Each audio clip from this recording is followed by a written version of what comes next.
আসসালামু আলাইকুম, আমি মোহাম্মদ নাফিজ মাহমুদ। আপনাদের সবাইকে স্বাগত জানিয়ে আমার ইউটিউব চ্যানেল একজন ঢাকা বলছি থেকে আমার বক্তব্য শুরু করতে যাচ্ছি। আমি ভিডিওর প্রথম পর্বে গোল নিয়ে আলোচনা করেছিলাম। আজকে আমি যে কথাটা বলতে চাচ্ছি যে আপনি একজন তরুণ যিনি ইউনিভার্সিটিতে পড়েন, অথবা এবার এসএসসি পরীক্ষা দিবেন, অথবা ইন্টারমিডিয়েট পরীক্ষা দিবেন, অথবা আপনি চাকরি করছেন ৬-৭ বছর ধরে, অথবা ১০-১৫ বছর ধরে, আপনি একজন পিতা বা যারা আপনি একজন মধ্যবয়সী। আমার এই বিষয়টা হচ্ছে সবাইকে ঘিরে বলা।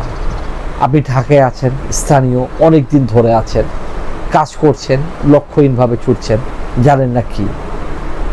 আসলে আমরা যারা ঢাকায় ২-৩ জেনারেশন ধরে বড় হই, তারা দেখা যায় যে জীবনের ৫০ বছর পরে গিয়ে বুঝি যে আসলে আমি কি করলাম, কেন করলাম।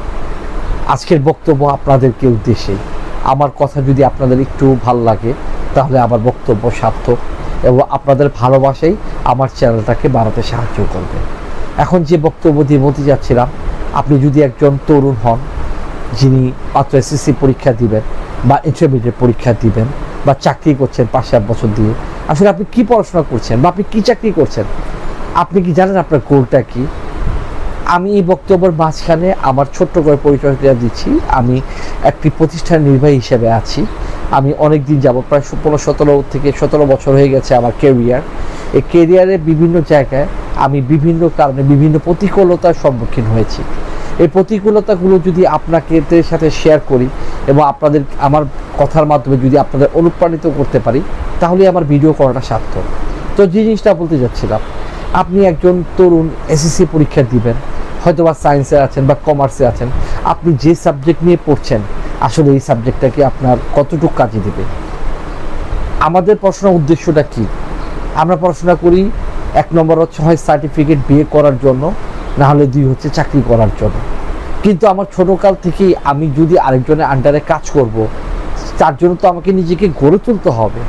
বা আমি যদি বিয়েও করি বা আমি যদি ব্যবসাও করি, তার জন্য তো আমাকে উপযুক্ত করতে হবে। আমার এই পড়াশোনা আমাকে কতটুকু উপযুক্ত করবে? আমার কি কোনো গোল আছে? গোল ছাড়া তো মানুষ কোনো আগাতে পারে না। আপনি এসএসসি পরীক্ষা দিবেন, আপনার স্বপ্ন আপনি একজন ডাক্তার হবেন, আপনি সায়েন্সে পড়ছেন, কিন্তু আসলে আপনি এটা কি জানেন একটা ডাক্তার হওয়ার জন্য নিজেকে কতটুকু স্যাক্রিফাইস করতে হয়? বা আপনার স্বপ্ন একজন ব্যবসায়ী হবেন, আপনি এই ব্যবসায়ী হওয়ার জন্য আপনাকে কী করতে হবে? আপনি ব্যবসা করবেন, অথচ একজন ব্যবসায়ী কীভাবে ব্যবসা করে, কোথায় কাজ করে, কিভাবে করে আপনি জানেন না। আপনি আজ পর্যন্ত আপনি হয়তোবা এমন বাপ মার ঘরের সন্তান, আপনি বাজারেই যাননি, আপনি জানেন না দেশের অর্থনীতি কীভাবে চলছে। আপনি কি করছেন? বন্ধু বান্ধবের সাথে আড্ডা দিচ্ছেন, ইউটিউব, ফেসবুক নিয়ে সময় কাটাচ্ছেন, বা আপনি চাকরি করছেন সারভাইভ করার জন্য। এটা তো আপনার গোল না। আপনার গোল হচ্ছে আপনি জীবনে কী চান। আমরা অধিকাংশই চাই স্বাধীনভাবে বাঁচার জন্য, কিন্তু স্বাধীনভাবে বাঁচতে গেলে তো আপনাকে নিজেকে গোল সেট আপ করতে হবে। একজন ছেলে মফস্বলে, যারা মধ্যবিত্ত, যারা আমরা নিম্নবিত্ত থেকে পিছিয়ে যাচ্ছি কেন? একটা নিম্নবিত্ত মধ্যবিত্ত ছেলে কাজ করে, যেই কাজ করে সেই কাজের সে স্কিল অর্জন করে। সে যদি একটা কারখানায় কাজ করে, কারখানা ওই বিষয়ে সে কাজ শুরু করে ৯ বছর বয়স থেকে ২৫ বছর বয়সে দেখা যায় সে কারখানার মালিক হয়ে যায়, অথবা কারখানার ম্যানেজার হয়ে যায়। আর আমরা অনার্স মাস্টার্স করে ওই সুপারভাইজার আন্ডারে কাজ করতে চাই।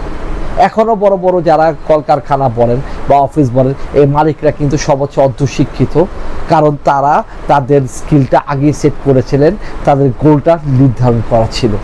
তাই আপনাকে উদ্দেশ্যে বলছি, আপনি যেই পড়াশোনা করেন না কেন, আপনাকে গোল সেট করতে হবে। কেন পড়াশোনা করছি, কেন, চারদিকের পরিস্থিতি কি, আমি কোথায় যাচ্ছি, আমি কাদের সাথে মিশতেছি। আমি এই কথাটা মধ্যবিত্ত, উচ্চ মধ্যবিত্ত, নিম্ন মধ্যবিত্ত সবার উদ্দেশ্যে বলছি, কারণ আপনি আপনার সার্কেল এই দুজনেই নির্ভর করবে আপনার গোলটা কী হবে। কারণ আপনি যদি অর্থনৈতিকভাবে সচ্ছল না হন, আপনার এই অসচ্ছলতা আপনাকে প্রতি পদে আপনাকে আঘাত করবে, আপনি সব জায়গায় ধরা খাবেন।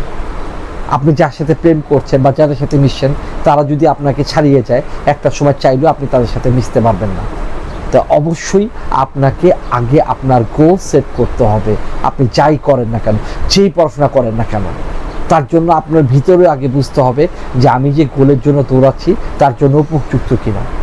আপনি যদি ভালো গান পড়েন, গানের দিকে ফোকাস করেন, গানটাকে আপনার সাধনার পর্যায়ে নিয়ে যান, প্রতিদিন সেটা নিয়ে কাজ করেন, তাহলে অবশ্যই ভালো কিছু করবেন। আমাদের মিডল ক্লাস এবং লোয়ার মিডল ক্লাস ছেলেদের উদ্দেশ্য হচ্ছে আমরা সব কিছু আধা আধি করি, অর্ধেক পড়াশোনা, অর্ধেক খেলাধুলা, অর্ধেক অন্যান্য কাজ, এভাবে হয় না।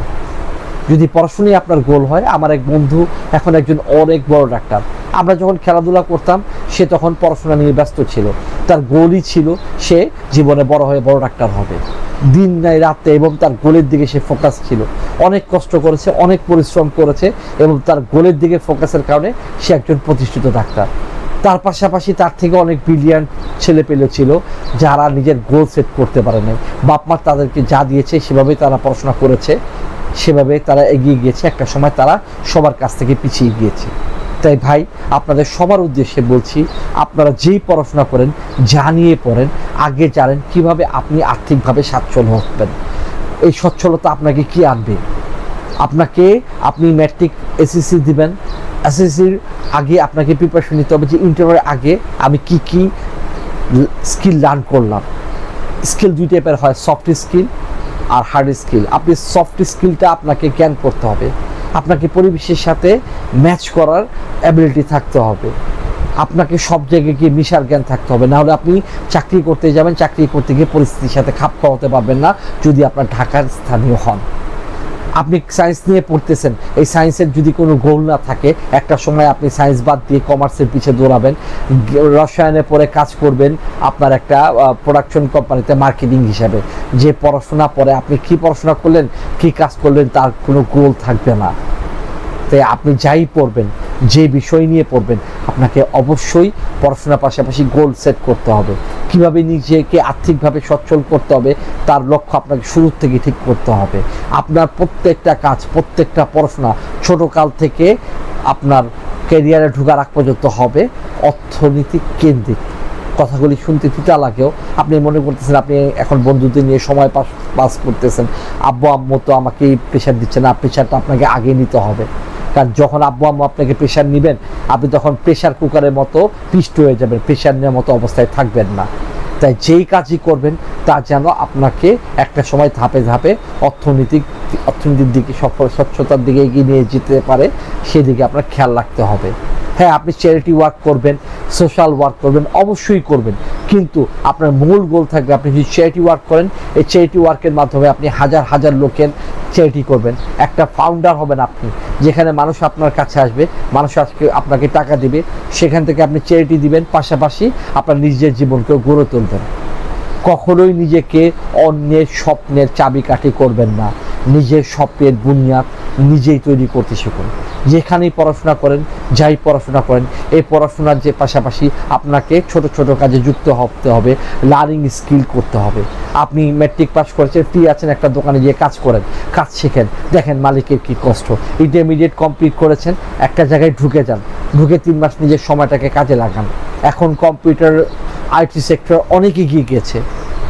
আপনার যদি ফ্যামিলি অ্যাবিলিটি না থাকে, তাহলে আপনি গিয়ে একটা জায়গায় গিয়ে 3 মাস কাজ করেন, পার্ট টাইম জব করেন, বেতন যা দেয় তাই নেন, কিন্তু নিজেকে অর্থনৈতিকভাবে সচ্ছল করার জন্য এখনই চেষ্টা করেন। নাহলে একটা সময় আপনাকে ঠিকই এমন পরিস্থিতি আনবে যে আপনি পিছিয়ে পড়বেন, আর আগানোর কোনো ক্ষমতা থাকবে না। অসংখ্য ধন্যবাদ ধৈর্য সহকারে আমার বক্তব্য শোনার জন্য। সবাইকে শুভেচ্ছা জানিয়ে বক্তব্য শেষ করছি। আসসালামু আলাইকুম।